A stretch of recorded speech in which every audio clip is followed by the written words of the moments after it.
Meghan Markle has revealed that during her lowest points in the palace, when she was under the intense scrutiny of the press and public and feeling unsupported, she, quote, didn't want to be alive anymore. The Duchess felt trapped and saw death as her only way out. In the much-anticipated special with Oprah Winfrey, Harry and Meghan shared what caused them to live their lives in fear, feeling alone, abandoned, and unprotected. They were willing to lie to protect other members of the family, but they weren't willing to tell the truth to protect me and my husband. The couple was silent for over 2 years, making fewer public appearances and no interviews or even comments on their lives. Until now. They have finally decided to set the record straight and share the truth of what was happening behind closed doors. But why were they quiet for so long? What were they afraid to say? Does the reason for their fear lie behind the high walls of Buckingham Palace? You'll have to keep watching to find out, and make sure you subscribe to Rumour Juice and you hit the notification bell for more of your favorite celebrity news. The question on everyone's mind is whether Meghan Markle is a victim or a bully. When she was staying at the royal house, a number of stories surfaced that fueled the public to question her character. In fact, she believes the palace was behind a campaign of smearing her image through tabloids. This ranged from small headlines like "Meghan left the palace without a pair of stockings" to rather bigger accusations. Meghan made Kate Middleton cry. But the Duchess has recently set the record straight to Oprah on the CBS special. It turns out there was a mix-up of which Duchess was crying and which was to blame. The future bride-to-be, at the time, was actually the one who was brought to tears by Kate over a fuss about flower girl dresses.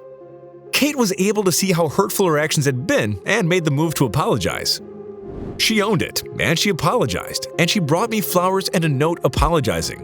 She did what I would do if I hurt someone, right? To take accountability for it, said the Duchess. But this was one of those moments when she felt unsafe and unprotected, not because of how the Duchess of Cambridge had made her feel, but because no one from the royal family had come forward to correct the rumors created by the tabloids. The newlywed felt alone. She seemed to be the only one taking the heated headlines seriously, with her in-laws only perceiving it as peanut gallery talk. Well, sticks and stones may break bones, but words do a lot of damage too. And Meghan found that out the hard way. The public still didn't know the truth about Meghan's tears, but really, this was just the beginning of her cries. During Meghan's stay at the palace, her life became harder than she could ever imagine. The pressure around being a working royal was taking a toll on the Duchess. Before she came face to face with what she was feeling, she could only see one way out, and it didn't include her being alive. I was really ashamed to say it at the time, and ashamed to have to admit it. I knew that if I didn't say it, that I would do it, and I just didn't want to be alive anymore. She was terrified to tell Harry, scared of confessing how she wanted to take her own life. But Harry was nothing but supportive of his wife.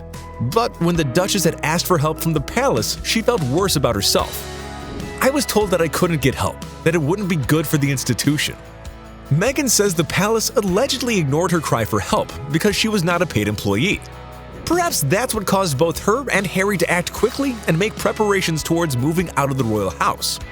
If things were like this for her, how would they turn out for their son? I heard duck sounds. That's funny. I distinctly heard rabbit sounds.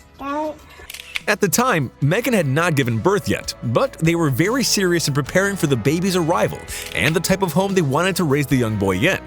And the royal house didn't seem to fit their mold. But according to the couple, the newborn was the one who didn't fit their family's perception of what a royal should look like. The two shared with Oprah how conversations were held around the possible complexion of their child. What if he were to come out dark? What then? A completely speechless Oprah tried to get the Duke's thoughts on the matter, but thinking about it all was just so upsetting for Harry that he could hardly bring himself to discuss the matter. For the last few months of her pregnancy, the two began to notice changes in the royals' plans for their little boy, starting with his prince title. The royal family decided they wanted to denounce Archie's title. Meghan shared with Oprah. They didn't want him to be a prince or princess.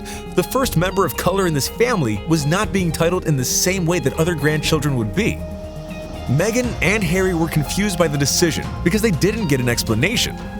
They questioned the well-being of their son because this had not happened before, which meant the royal family was willing to break protocol just to enforce this on little Archie. But this wasn't Meghan's biggest concern.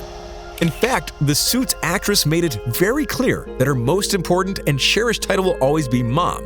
Her role as a mother is far more important to her than anything else.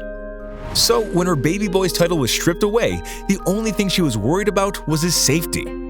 They said he's not going to get security because he's not going to be a prince, Meghan explained. The pair was aware of the lack of security they would personally have, but not their little boy. They were about to bring him into the world and needed to know that he would be safe. This year has been crazy for everybody. But to have outdoor space where I can go for walks with Archie and we can go for walks as a family and with the dogs and be able to go to the hikes or go down to the beach, which is so close. All of these things are just, I guess the highlight for me is sticking him on the back of the bicycle in his little baby seat. And take him on these bike rides is something which I never was able to do when I was young. However, they did not get that confirmation from their family. After realizing that life in the palace would leave them unhappy, the worried parents decided to exit their royal chambers and lead happier lives independently. The couple was not turning their back to family, but to the royal life. Not only would their titles be stripped from them, but they would also be absolved of their duties, receive no financial help from the crown, and no longer represent the Queen. So we should probably stop referring to them as the Duke and Duchess of Sussex. It's just plain old Harry and Meghan from California. Yes, the couple did not only move out of the royal chambers, but they moved out of the UK completely. We're in a lot of pain. You can't provide us with the help that we need. We can just take a step back. We can do it in a Commonwealth country. We had suggested New Zealand, South Africa. Take a breath. It's safe to say that their privacy means a lot to them, which would explain why the lovebirds eloped just 3 days before the wedding. The couple wanted their own intimate moment to declare their love to one another without it being a spectacle. Their wedding was more for us than it was for them. They'd already shared the vows that hang framed in their bedroom right now. Hopefully, their move to America granted them that same privacy. However, their transition was not simple and easy. Because their security was stripped, the couple was living in fear of their safety. A public mob was out to get Meghan for taking Prince Harry away from his duties and isolating him from his family, as well as other propaganda that was circulating around the internet. And without security, their lives were in danger. After reaching out to his father, Prince Charles, and feeling ignored, Harry felt more alone. "No one from my family said anything over those 3 years," he shared. This made it hard for him to imagine how his mother went through everything they had been experiencing on her own. At least Meghan and Harry had each other, but even so, they needed a helping hand, and they were unsure where to find it. So when I asked the question, why did you leave? The simplest answer is Lack of support. Fortunately enough for the denounced royals, Harry's late mother, Princess Diana, and acclaimed filmmaker Tyler Perry came to their rescue. The money Harry's mother had left him came in handy at such a terrible time in their lives. They had originally moved to Canada, but when their location was revealed, the couple felt unsafe and needed to relocate as soon as possible. The pandemic outburst did not make it any easier. The couple needed to find a safe home and a friend who was willing to help. For a few months, Perry did not just provide them with a home and security detail, but, quote, "gave us breathing room to try to figure out what we were going to do," Meghan said.